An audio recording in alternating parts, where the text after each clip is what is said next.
I built my reputation on predictive accuracy, right? So, and I would be able to take a tarot deck because I taught tarot for 20 years, 25 years actually, but I would look at the cards and I would see what hovered above them. So I wouldn't really necessarily, I read the cards as if the cards were doorways and I didn't even open all of them. I just had them in front of me and I could see something.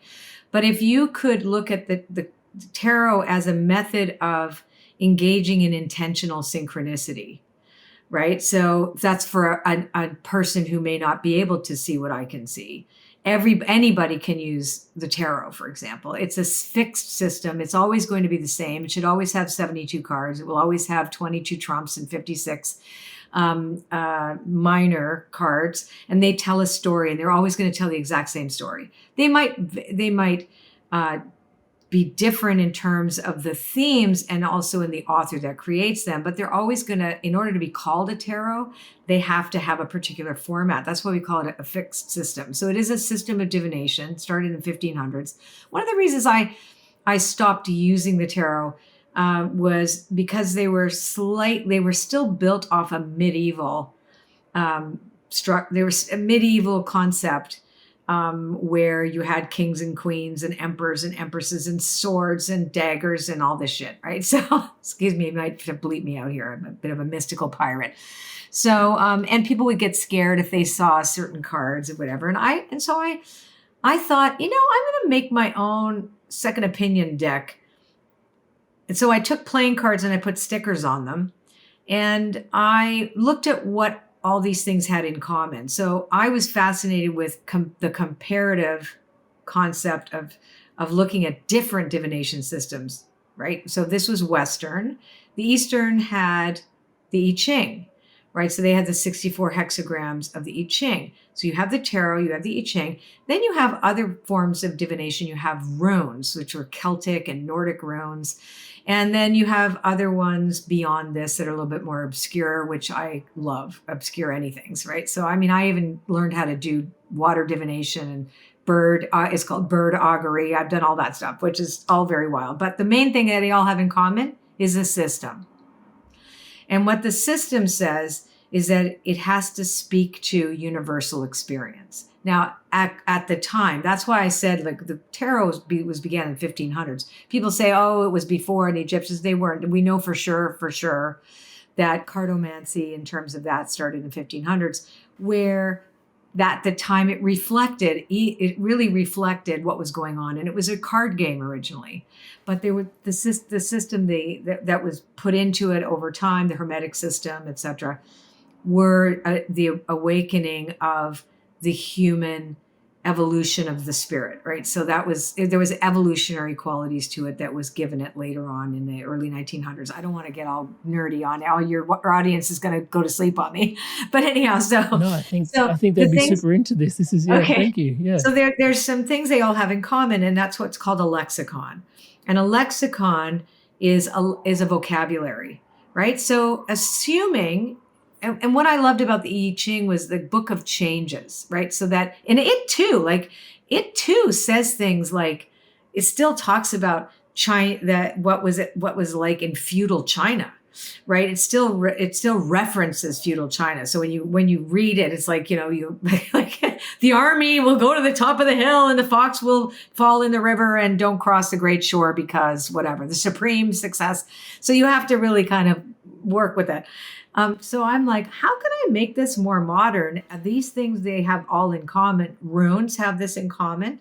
The I Ching has it in common. The tarot has it in common, where they tell a story of universality. So all of my oracle decks were based on a system that I created to make it more palatable to a modern, without losing the universality. Because what can happen is, for example, over the past few years, we've had this huge social upheaval, and subjects that we would never have considered before are being spoken about in some of the newer decks, for example, where we talk about allyship, or we talk about diversity, things like that, or you make sure your art has that. So there were things that nobody thought about before that they're thinking about now. So you'll see these things reflected on our current cultural mindset. But ultimately, at the end of the day, in order for a divination system to work, it has to speak to a culture that transcends time, right? Our human culture, the human needs what the human being experiences, regardless of your culture, regardless of the time that you live in, which are simple things, you know, like growth, like protection, like fear, like love, like partnership, like focus, like questioning, like these things that we all do in our daily lives. So it took a bit for me to kind of figure it out. And then from there, I put those and use them as a second opinion deck for my clients. This was going back way back before. And then I found like the first Oracle cards came, I think, in the 70s or 80s with Jamie Sam's. There are just a few of them. There were like 4 or 5, a handful, medicine cards and things like that. And they became like, wow. And I love them. And Ralph Blum's runes, he popularized them. So all these things got popularized. And so I thought, and I am an innovator. That is what I'm born to do too. Like I will take something and make something else out of it, right? That's me. So the innovation is all about modernization without losing that center of humanity. So each person that creates an Oracle deck is going to choose a theme. Now, most Oracle deck creators don't know, and I don't want to, only a few of them that I've run into understand the nature of a lexicon. A lot of them are sayings that they know that are, you know, that are nice things to say that will still speak to you, because you're still always going to ignite something called intentional synchronicity. They're always going to say something to you. But I made my decks to be true divinatory decks. So if they don't have a lexicon that's built into them, you won't be able to do, say, a 3 or 4 or 5 card reading with them, because they're not meant to speak together. Like mine must speak to each other or they don't work. Right. So I've done like 19 of these, but they change according to the theme that I've given to them. Like, for example, Hay House asked me to do a goddess deck. I did a goddess deck after doing a lot of research.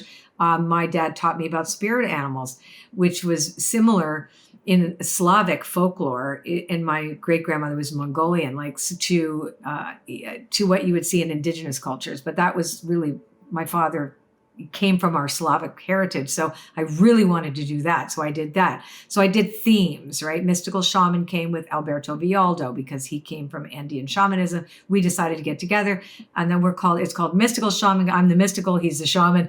And so I developed a lexicon and helped him create this based on his language. But they're arbitrary. They're their own worlds. They're not like tarot because they're not fixed systems. They're fluid. So that's another reason why too, people would be like, well, the tarot, you always know what you're going to get with the tarot. And Biddy Tarot, I think she's Australian.